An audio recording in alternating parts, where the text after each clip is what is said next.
ஆண்டவன் வந்திருக்கும் அரசர்கள் அனைவருக்கும் வணக்கம். ஆமா, சிவர மண்டபத்தில் இருக்கக்கூடிய அழகு மன்னர்களே, என்னையா சிவரகத்திற்கு வருகை தந்திருக்கிறீர்கள். ஆமாயா, வந்திருக்கோம். சிவரம் எதற்கு சாட்சியிருக்கின்றோம் என்று உங்களுக்கு நன்றாக தெரியும். ஆமாயா, இருந்தாலும் நீங்க ஒரு தடவை எல்லாருக்கும் தெளிவா சொன்னீங்கன்னா நல்லா இருக்கும். திரியமுகமாக வெள்ளை யார் ஒருவரிடத்தில் ஆட்கொண்டுகிறீர்களோ அவர்களுக்கு சீதாதேவியை திருமணம் முடித்து தருவோம் என்று சொல்லியிருக்கிறோம். ஆகையால் முதலில் வெள் வர வேண்டும் அல்லவா? ஐயா, 60 பேர் இந்தியவர்களே, என்னையா உடனடியாக இங்கு வாருங்கள். இத்தாருங்கள் திருவுக்கோள் என்று சொல்லி இங்கிலிவர்கள் திருவுக்கோளை வாங்கிக் கொண்டு திரியமுகமாக வெள்ளிருக்கக்கூடிய மண்டபத்திற்கு வருகின்றார்கள். அப்படியே மண்டபத்தில் வந்து திறந்து அப்படியே வெள்ள பார்க்கிறாங்க. எவ்வளவு பெருசாக இருக்கிறது. இனி இந்த வெள்ளி நாம் சிவ மண்டபத்திற்கு கொண்டு செல்ல வேண்டும் என்று சொல்லி 60 எங்கிலிமார்களும் என்ன செய்கின்றார்கள் தெரியுமா? என்னம்மா செய்கின்றார்கள்? அப்படியே வெள்ள தூக்கி பார்க்கிறாங்க. அப்படியே எப்படி தூக்குறாங்க தெரியுமா? கண்ணியோட கற்ப நிலையினால் அந்த கனத்த வெள்ளாகவே அந்த திரைமுகமான வெள்ளி இருக்கின்றது. அது மட்டுமல்லாமல் அந்த 60 கிங்கிலிமார்களும் ஏட்ட மட்டும்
ஒடிவிடுவது சீதாதேவிக்கு என்று திருமணம் முடிவது.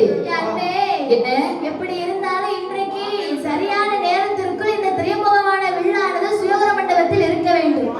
நாமோ என்னென்னமோ செய்து பார்த்து இது எல்லாரும் அசையவில்லை. ஆகையினால் ஜனகன் மகள் ஜானகி நினைத்து ஒரு துதிபாடல் பாடி இந்த வில்லை தூக்கி செல்லலாம் என்று சொன்னவுடன் 60 பேர் எங்களை பேர்களும் அழகு கவி பாட அம்மையோட கனத்த வில்லானது கொஞ்சம் லேசு விட ஆரம்பிச்சு வார்த்தை அசைந்து ஆரம்பித்தவுடன் 60 பேர் எங்களை பேர்களும் அழகுடனே அந்த திரியமுகமாகிய சிவதனுசை தூக்கி கொண்டு சுயவரம் சாட்சியிருக்கக்கூடிய மண்டபத்திற்கு வருகின்றார்கள். அப்படி வரக்கூடிய சமயத்திலே திரியமுகமாக வெள்ளை அப்படி ஜம்பன்று வைக்கிறார்கள். கடைகளை மணியாண்டு கணீர் என்று சொன்னதா? அந்த சொல்லை கேட்டு அரசர்கள் எல்லாம் பயந்து ஓடுறாங்க.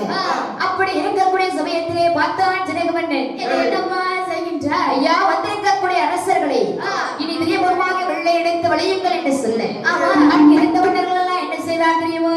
என்னம்மா செய்கின்றார்கள்? நாட்டு மன்னர் வந்தார்.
உங்கள் பக்கத்தில் இருக்கக்கூடிய சிறுவனை விளைக்க சொல்லுங்கள் என்று சொல்லக்கூடிய சமயத்தில் ஹரிஹரி கோவிந்தராமன் என்னச்சுதா தெரியுமா?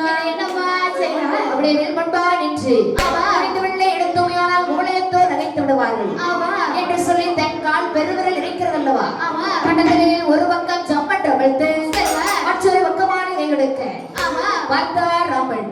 ஐயா ஜனகமன்னனே, இந்த வெள்ளை உடைத்திடவா இல்லை வளைத்திடவா?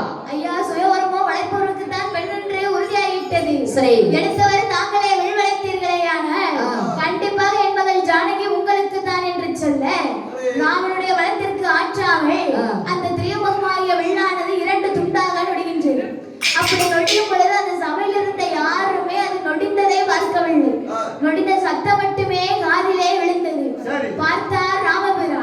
இந்த சிவதனுசானது மீண்டும் இணைந்ததையானால் இதனை அழிப்பது மிகவும் கடினம். அது மட்டுமல்ல, இந்த வில்லாண்டு யார் கையில் இருக்கிறதோ அவன் தான் வில்வீரனாக இருப்பான் என்று சொல்லி பார்த்தார். இடது கையில் இருந்த வில்லை எடுத்து வானத்தில் போட அது வானவில்லா என்றது. வலது கையில் பாதி வில் இருந்தது. பார்த்தார், அக்கம் பக்கம் பார்க்கின்றார். ஜனகனுடைய சபையில் இருந்த புலவர்மாரை அழைத்து, இன்றைய நாள் முதலாக என் புகழை உலகிற்கு பரப்புவீர் என்று சொல்லி அவர்களில் கொடுக்க அளவுடனே அவர்களும் அவன் புகழை பாடி வருகின்றார்கள். இப்படி இருக்கும் பொழுது அளவுடனே பெரியவர்களால் ராமனுக்கும் சீதைக்கும் திருமணம் நிச்சயமானது. பார்த்தான் ராமன், திருமணத்திற்கு தாய் தந்தையர் வராமல் இருக்கலாமா, இருக்கக்கூடாது சொல்லி அழகு லிகிர்தம் எழுத அந்த லிகிர்தமானது எங்கு செல்கிறது தெரியுமா? எங்கு செல்கின்றது? அயோத்தி மாநகரிலே அழகு அரசவையிலே தசரதன் கையிலே போய் சேர்ந்தது. பார்த்தான், லிகிர்தத்தை வாசித்தவன் மனமோ மகிழ்ச்சி. நம் மகனுக்கோ ஒன்றுமாகவில்லை, மிதிலைக்கு மருமகனாகி விட்டான் என்று சொல்லி அனைவரையும் எப்படி வரவைக்கிறான் தெரியுமா?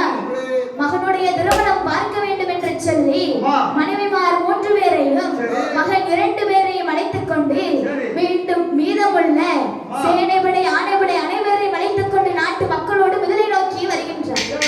அளவுடனே மிதிலை வந்து இனி ராமனுடைய திருமண ஏற்பாடுகள் எல்லாம் திட்டமிடலாகவே இருக்கிறது.